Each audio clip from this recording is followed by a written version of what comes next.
And greetings, ladies and gentlemen. Welcome to part 10 of the Final Fantasy VI Let's Play. Slapstick-a-palooza here. Alrighty then. We are inside the Opera House. Why are we going to the Opera House? Well, let's recap at the end of part 9. Yeah, seriously, why are we at the Opera House? Alright.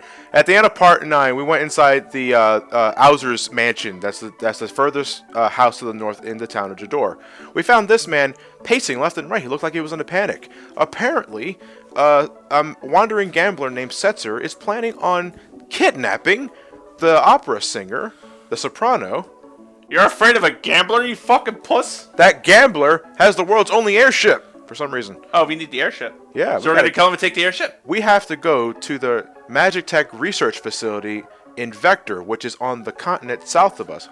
Unfortunately, no boats go there, so we gotta travel by air. Fortunately, we happen to have an opportunity in the form of Setzer. Oh, no, you didn't? Oh, no, you did not. That's what you fucking had to. Pretty much, yeah.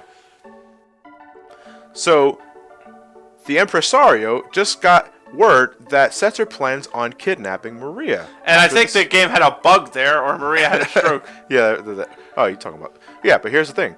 Celeste just so happens to look remarkably like Maria.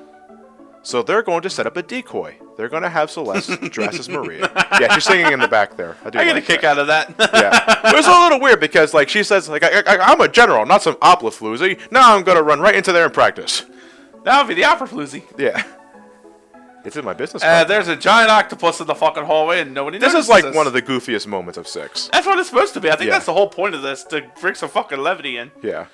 Make a story dark, serious, but for God's sake, tell a joke. I think that was the whole point. Have some fun. Yeah. Definitely. And this is the sequence of the game that is often the most talked about when it comes to just like SNES production values and just musical choice. This is the opera scene, ladies and gentlemen. And that dude is just like... So, ladies and gentlemen, we do hope... I would have loved it if Mario was the fucking composer. Yeah, like in Tetris. Yeah. During the intermission screens, every Nintendo character is playing something. Yeah, right. I definitely would have liked that. But anyway, ladies and gentlemen, the opera scene is often one of the most famous scenes of Final Fantasy VI, and we recommend you look at the opera scene in different videos because we're totally gonna shit on it for today's video, ladies and gentlemen. Absolutely. So, do you want to take the narration for this, or shall I? I'll take the narration. Alrighty then, go right ahead. The West and the East were very racist toward each other. They were waging war, don't you know? And war is very, very bad. What is it good for? Absolutely nothing! I tell you, nothing! So Draco, the world's greatest hero, or the only one we could find to fit the bill, thought of his love Maria for all of about 3 minutes. Technically, Draco's just blue-balled and he's in the friend zone, but you know how they try to... You know how those guys delude themselves. All that dreaded friend zone. Is she safe? Was she waiting? Is she at Wendy's? Got it. Or is she at Arby's? She left her phone? Meanwhile, you see the background scene of the final boss battle.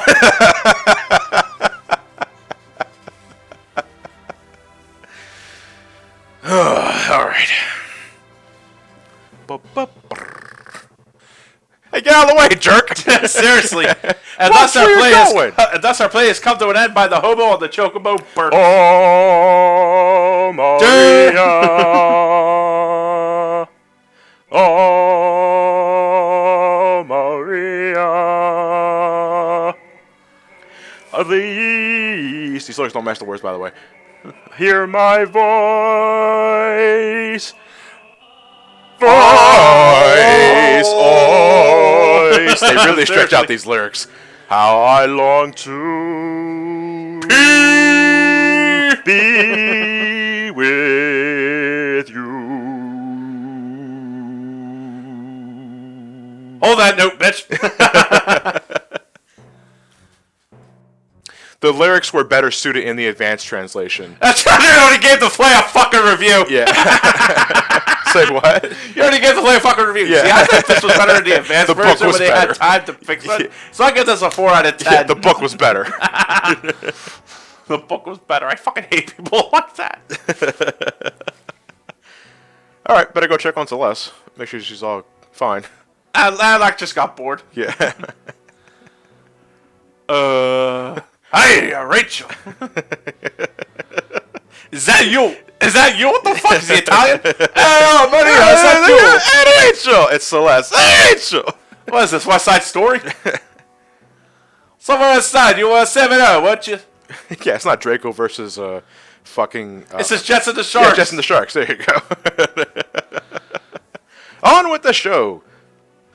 We gotta check the score one last time. Now we have to sing a sequence with Celeste, but we got to make sure we know the lyrics. So check this book to understand the verses, because during this sequence, you're going to be given the choice to choose between two verses. If you fuck up, the show will start over. And you are given a total of, I believe, 5 chances. If you fuck up all 5 chances, that's game over. So Yeah, you know how many times I fucked this up? I've never fucked this up. I fucked it up royally. In fact, I don't know what it looks like to fuck this up. That's just how, because I would love it if they throw a tomato at Maria. Yeah. The dried set, the dirty fruit. Or someone aims a shirt cannon at her. Oh, God. The forces of the West fell, and Maria's castle was taken. So this is how you show true love. Prince Rolls of the East took her head by force, but she never stopped yearning for Draco. Because, you can't, because you really cannot tame a woman's heart. Was Rouse? Is Rouse a jet or a shark? Fuck if I know. Dead am the one exterminating sun, slipping through the trees, strangling the breeze. She's not sticking to the Dead script. am I the sky, watching angels cry, while they slowly turn, conquering the world. What is she doing? Dig through the ditches and burn through the witches. I swear I'm in the back of my Dragula. Impresario's down.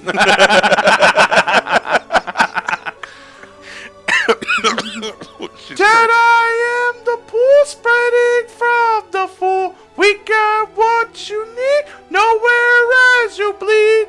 Say, sir, at what point was you replaced by Miss Piggy? Dead I am the rat, feast upon the cat. Tender is the fur, dying as you purr. One of the rich folks is like, totally getting into it. And Kyan's another just like the head.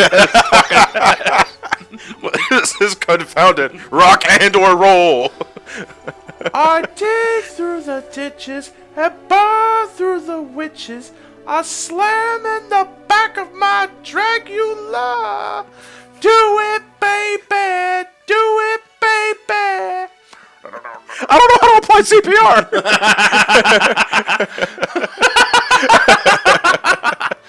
So the composer has just shit himself completely and has just already started applying for new jobs. The furnace he's getting after this, let's face it, is fucking ye old Walmart. Yeah.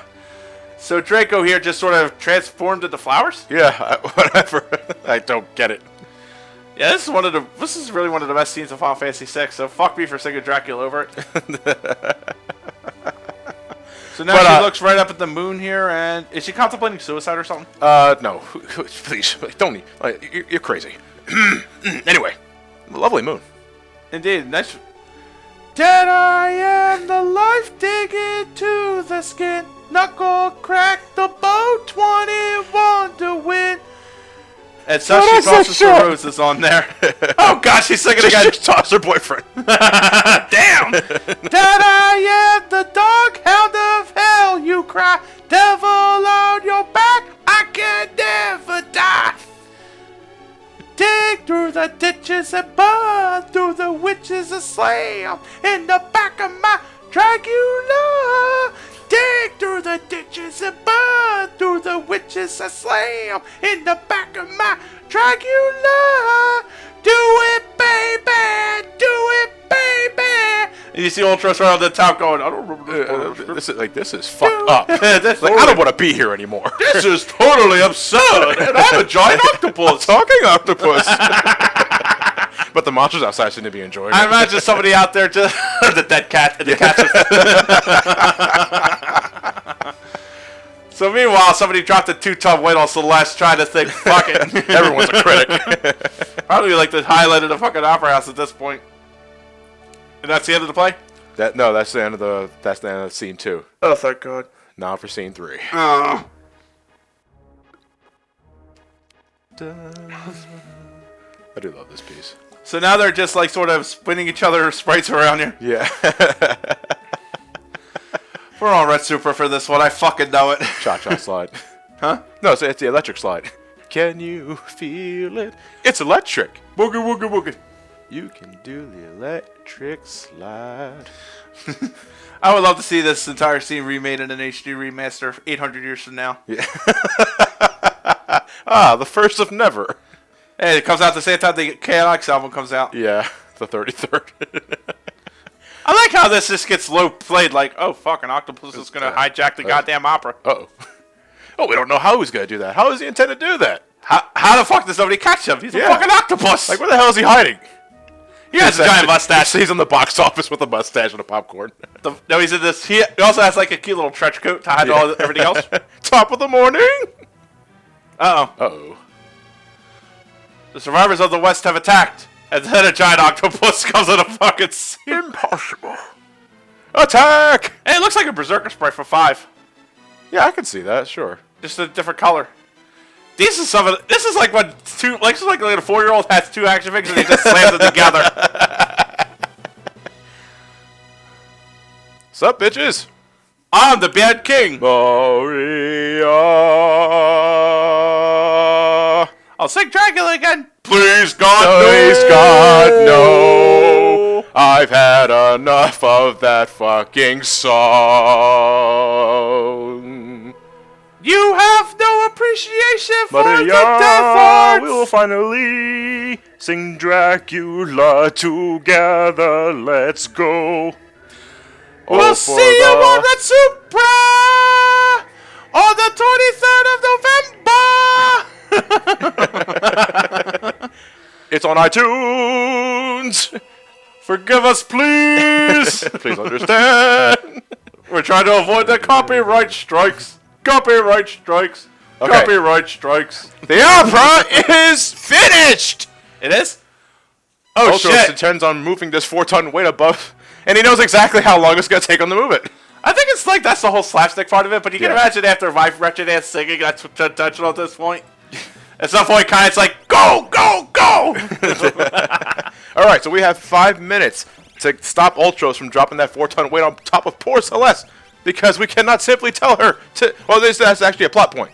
We can't break from the play, because if we do, Setzer, who's watching, will know that something's up and won't attempt to kidnap Maria. Admittedly, that's well written. Yeah.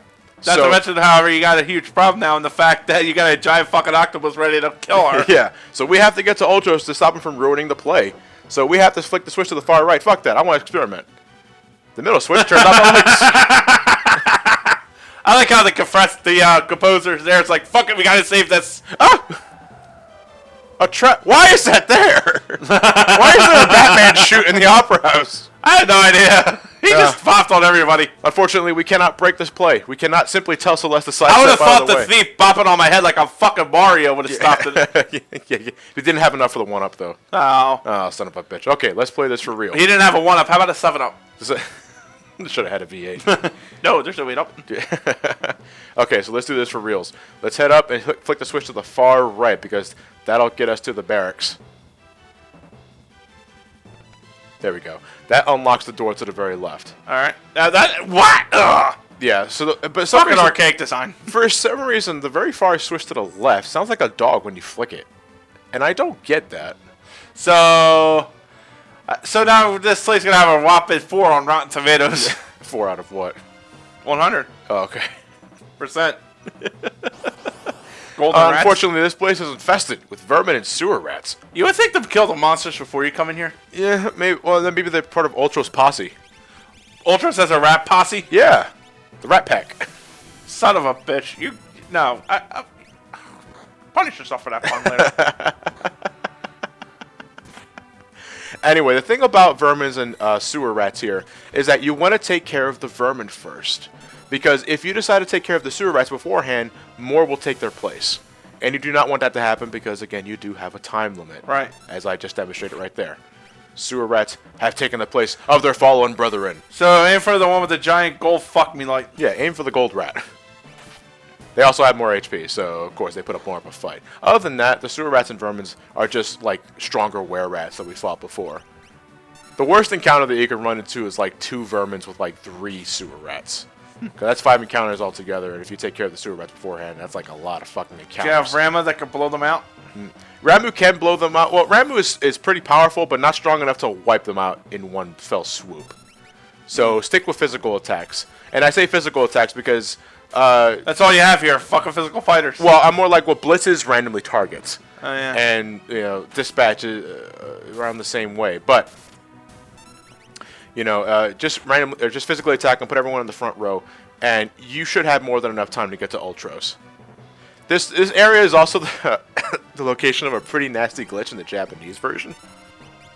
Where, if you leave one of the rats alive in this sequence, and you go to the World of Ruin later down the road, you head back up to the Opera House, and that rat's still there. You can encounter that rat, lose to that rat, and it warps you back to the World of Balance. You save the world by dying to a rat in the Japanese version of the game. It's the fucking butterfly effect. That was a pretty nasty glitch that they removed for the American release and every other subsequent release, but that is fucking hilarious. Given the coding of this game, I'm surprised that was taken out. Yeah. Which why there was some quality control they fucked up still. Oh, adios, gold rat. Oh, looks like you just lost your gang leader. Son of a bitch. Where will you go to now? The Sharks? Son of a bitch. Meanwhile, these are some pretty big fucking rats if it takes more than one sword stroke to dispatch them. As you can see there, Saban learned mute, thanks to getting enough magic points. Hey there! Rats! No, they're over there. No, octopus. You're an octopus. There. You need help, Ultros. Whee! Boom. Uh-oh, we've interrupted the stage. And now we have to improvise. Alright, Joe Smeal. If the two heroes were flattened, who will certainly save the princess? Will it be you, Mr. Octopus? Well, come on. Let's see whoever fucking winging this. Stretch. Setzer still watching. Ooh. You know, Draco don't also save Celeste. I will save her. Oh, you fucking ham.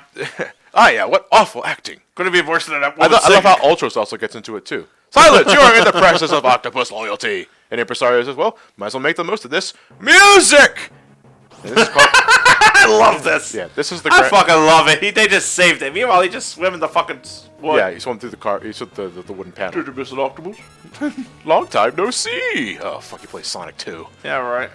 Anyway, Ultros here is really not a threat. He still has the weakness to fire, which Saban is not taking full advantage of. Yeah, Saban is the absolute star for this one. Oh!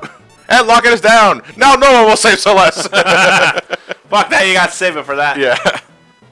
What an unlucky day. Adios! Aw.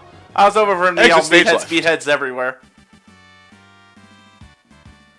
The only other real... that fight is pretty much a non-threat for the most part. The only other major attack that Ultros has there is Acid Rain. Which hits for like 200 for each member. But, if you got Saban hitting him from the back with the Fire Knuckle, that should probably end the battle there. Way! And he sets her, spins her in place, and it takes her out of her fucking opera clothes. It was like the mask. Yeah, seriously, what the fuck was that? What a reversal! Thinking she's the new queen, Setzer takes off with Celeste. What fate lies in store for her? Find out in part 2! We're at part 10. Yeah, seriously, dude. Good save, though, but I'm still not convinced. Unless the curtain closes on that tragedy of a play. Impresario's like sweating buckets. He's like, I'm never getting a good save. We loved it! And then at the end of the game, it finishes off with Final Fantasy VI, the musical. Oh, God almighty. Everyone wearing big-ass mascot heads of the heroes and the heroines. Who did I get to play Kafka? What was the guy from Dissidia? Dave Wittenberg? Dave Wittenberg. Okay, we were successfully kidnapped. And we throw a rope through the engineer and the compartments and the little pieces and whirly machines. And our characters are on the blackjack. Now it's a martial artist, a samurai, a thief, and a general against a gambler. Unless we gotta play some games, I don't think we're gonna lose. Unless we settle this with the children's card game.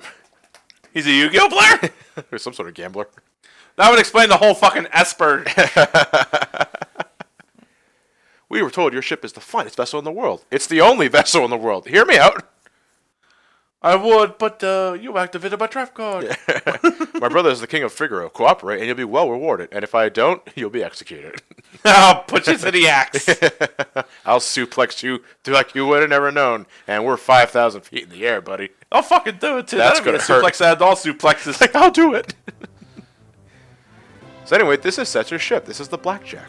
After this, though, he's pretty much the airship bitch. Also, his motivation was changed between translations. It's because translation took two ways with it. Here he's happy-go-lucky, and in the proper version, he's a nihilist. Yeah. What he says, when he talked to him for the first time, which we'll get into in a moment, but I just want to take this time to explore the Blackjack. He comments that the Empire made him a rich man. So he has the Empire to thank for, his wealth, his riches, not his airship, though. I think he built that himself. But, in the advanced translation, it's like, I'm a wandering gambler because I fear nothing. I take risks all the time. So yeah, I would say nihilist. Does he eat nihilist Arby's too? God almighty. You know who ain't coming back to life after this one? Daryl.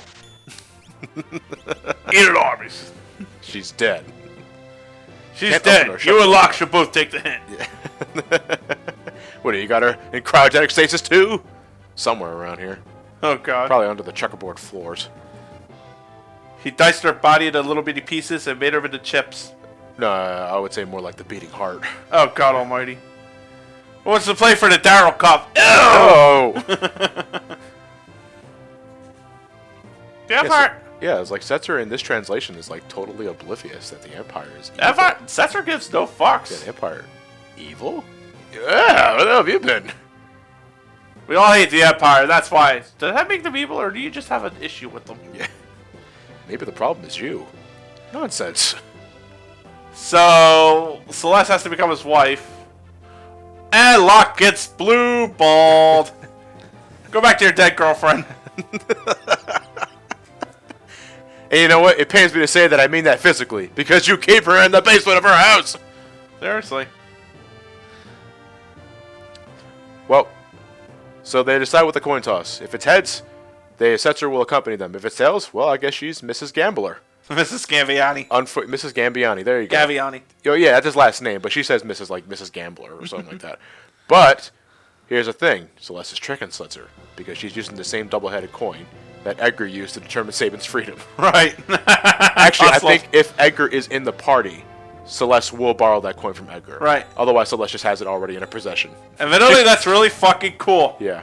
And that line was used again in Kingdom Hearts too. Yeah. My life is a chip in the pot. Time to ante up. As I hit you with a Nerf sword.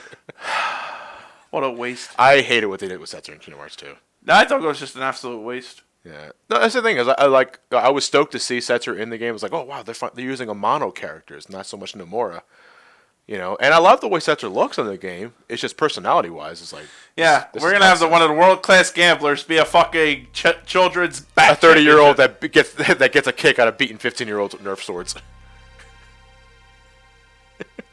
Are we going to Hollywood? Hollywood. No shit. I will say, though, that the color scheme makes the water look amazing. Yeah.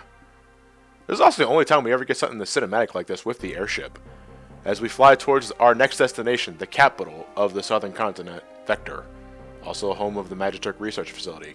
And a lovely rhubarb pie. Yeah, look at that. I think they got spotlights there. Like, what are the spotlights for? They're searchlights. Searchlights for what? Setzer's airship? Yeah, that's why we got to play a little incognito with the airship. Like, if Setzer should ever turn traitor, let's get these 4 searchlights up here. Well, it gave you the only airship in the world, I would think. It is. Okay, then they're looking for aerial monsters. Yeah, it's like they go out of the way to mention that it is the only airship in the world. Then aerial monsters, I don't know. I suppose. Yeah, there you go. Aerial monsters. There you go. I don't know why I talk about myself. Anyway, we're gonna explore the southern continent. We're gonna stave away the hungry fans itching for our autographs after that terrible performance. Yeah, please. After the end of the show. Or too many games. Or too many games. Yeah. See you guys then. All right.